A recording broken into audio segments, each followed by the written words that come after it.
7조 발표 시작하겠습니다. 저희 7조는 아디다스 매출 데이터를 활용하여 미국 스테이트별 유통 출점 전략을 수립해 봤습니다. 프로젝트 소개를 시작으로 데이터를 어디서 수집했고 어떻게 정리했으며 데이터 분석 결과를 바탕으로 어떠한 전략을 수립했는지 순서대로 말씀드리겠습니다. 본격적인 발표에 앞서 상황 부여 먼저 하겠습니다. 팀 하나는 아디다스 북미 지사의 전략기획실 산하 유통 섹터 소속입니다. 지난해 10월 존 밀러가 아디다스 북미 지사의 신임 CEO로 취임했습니다. 취임 직후 2017년부터 2022년까지 6개년치 재무제표를 살펴본 결과 순 매출액이 크게 상승하지도 크게 감소하지 않은 것으로 확인했습니다. 이러한 상황을 좋게 말하면 안정적, 나쁘게 말하면 침체기라고 할 수 있는데 그는 현 상황을 침체기로 진단했고 아디다스 북미 지사를 성장시킬 수 있는 새로운 전략을 수립해야 한다고 지시했습니다. 미스터 밀러의 지령에 따라 아디다스 북미 지사의 주별 유통 전략을 수립해야 합니다. 이번 프로젝트의 목적과 목표입니다. 성장 침체기인 아디다스 북미 지사의 현 상황을 타개하는 것을 목적으로 연 매출 8% 성장을 목표로 삼았습니다. 메인이 되는 아디다스 매출 데이터는 캐글에서 수집하였습니다. 그 외 총인구, 비만율, 빈곤율과 같은 지표에 영향을 주는 요인 데이터들은 미국 정부기관 홈페이지에서 수집했습니다.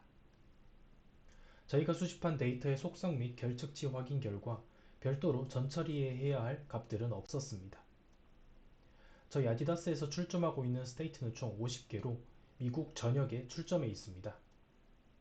판매량, 판로, 총 매출액, 영업이익, 마진율 총 5가지를 지표로 삼았으며 5가지 지표에 영향을 미치는 요인으로는 고용인구, 활동부족지수, 중위소득, 비만율, 그리고 빈곤율, 신체건강불량지수, 실업률, 그리고 총인구 이렇게 8가지를 선정하였습니다.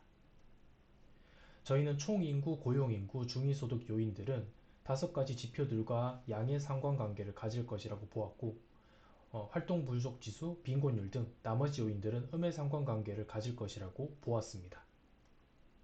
실제 상관관계 확인 결과 총인구와 고용인구를 제외하고서는 유의미한 상관관계를 가지지는 않았습니다. 한 가지 의문점은 온라인 판로의 경우 총인구와 고용인구의 상관관계가 0.3 중후반대로 상관관계는 있지만 강한 상관관계는 아님을 확인했고 오히려 빈곤율과의 상관관계가 0.58로 다소 강한 상관관계를 가지는 것으로 확인했습니다. 그래서 일단 총인구와 고용인구가 가장 높은 상관관계를 보였기 때문에 총인구와 고용인구의 성장률을 확인해 봤습니다. 비교는 10년 전을 기준으로 하였고요. 차트를 보시면 유타, 아이다호, 네바다, 플로리다, 그리고 애리조나가 상위 10%에 속했고 와이오밍, 루이지애나, 웨스트 버지니아, 알래스카, 그리고 메인주가 하위 10%에 속했습니다. 이 중에서도 고용인구, 총인구 모두 상위 10%에 들어가는 주는 아이다호, 유타, 네바다, 플로리다였고 하위 10%에 들어가는 주는 루이지애나, 웨스트 버지니아, 그리고 알래스카였습니다.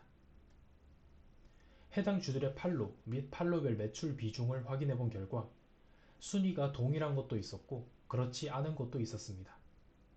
예를 들어 아이다호의 경우 판로 및 판로별 매출 비중 모두 온라인이 1위였지만 플로리다의 경우 판로 비중은 온라인이, 판로별 매출 비중은 인스토어가 가장 높았습니다.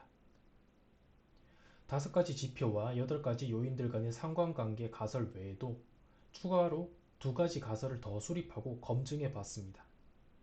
먼저 아디다스 제품은 온라인 판매 채널에서의 마진율이 높을 것이다 라는 가설이고 두 번째로는 비만율과 건강 악화 지수가 높을수록 아디다스 매출액이 높을 것이다 라는 가설입니다. 첫 번째 가설의 경우 온라인이기 때문에 해보나 마나한 가설이지 않냐 라고 얘기하실 수도 있는데 판로의 비중을 조정하는 것은 굉장히 큰 문제이기 때문에 상식적이라 하더라도 확실하게 검증을 하고 넘어가고 싶었습니다. 연도별 판매 채널별 매출액, 영업이익, 그리고 마진율 그래프인데요. 보시면 온라인 채널의 마진율이 가장 높은 것을 확인하실 수 있습니다.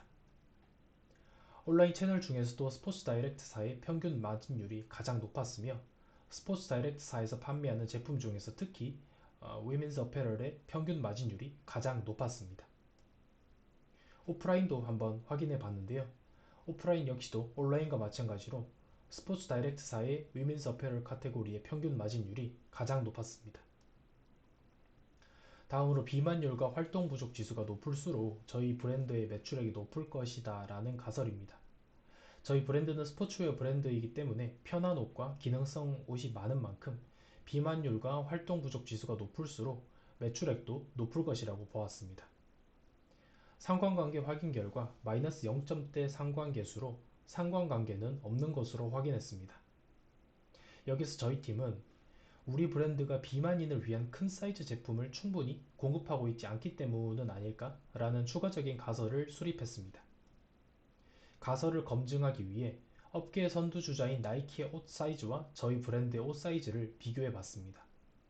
저희는 남자 옷과 여자 옷을 각각 3X 라지 그리고 2X 라지까지 생산하고 있고 나이키의 경우 각각 4X 라지, 3X 라지까지 생산하고 있습니다. 플랫폼마다 다르긴 하겠지만 저희가 확인했을 때는 나이키 제품의 경우 3X 라지를 초과하는 제품이 모두 품절된 상태로 큰 사이즈 제품을 찾는 수요가 많은 것으로 보였습니다. 실제 미국 전체 비만율 조사 결과에 따르면 41.9%의 성인이 비만인 것을 확인할 수 있었습니다. 지금까지 검증한 가설들을 바탕으로 전략을 수립해 봤습니다. 먼저 상위 10%에 속하는 주입니다.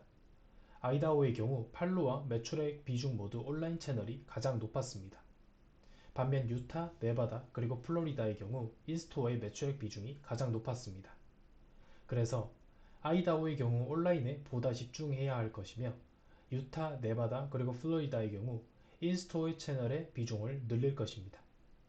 다만 네바다의 경우 인스토어가 차지하는 비중이 아울렛이 차지하는 비중보다 대략 10% 정도밖에 차이가 나지 않기 때문에 한 번에 바꾸는 것이 아니라 점진적으로 점포수를 늘려나가면서 상황을 봐야 할 것이라고 판단했습니다.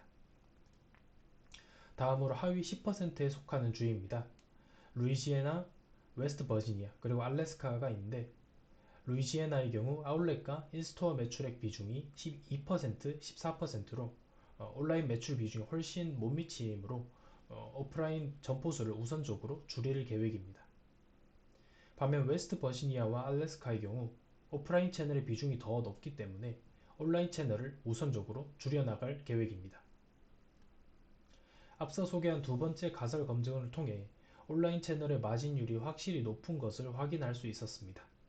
하여 온라인 채널의 비중이 높은 곳들은 계속해서 온라인 채널에 집중하고 특히 스포츠 다이렉트사의 평균 마진율이 가장 높았기 때문에 해당 플랫폼에 보다 집중하는 것이 나을 것이라는 판단입니다. 마지막으로 근본 프로젝트를 수행하며 아쉬웠던 점들을 3가지 정도 말씀드리고 발표 마치도록 하겠습니다. 먼저 온라인 채널과 빈곤율 사이에 0.58 정도의 상관관계가 있는 것으로 확인됐는데 정확한 원인이 무엇인지는 파악하지 못했습니다. 또한 워먼스 어페럴 제품의 마진율이 유독 높은 이유 역시도 파악하기가 힘들었고 나이키의 스테이트별 매출액 데이터를 확보할 수 있었다면 비만율과 지표들 간의 상관관계를 보다 확실하게 파악할 수 있었을 것이라는 아쉬움도 남았습니다. 네, 이상으로 7조의 발표를 마치도록 하겠습니다.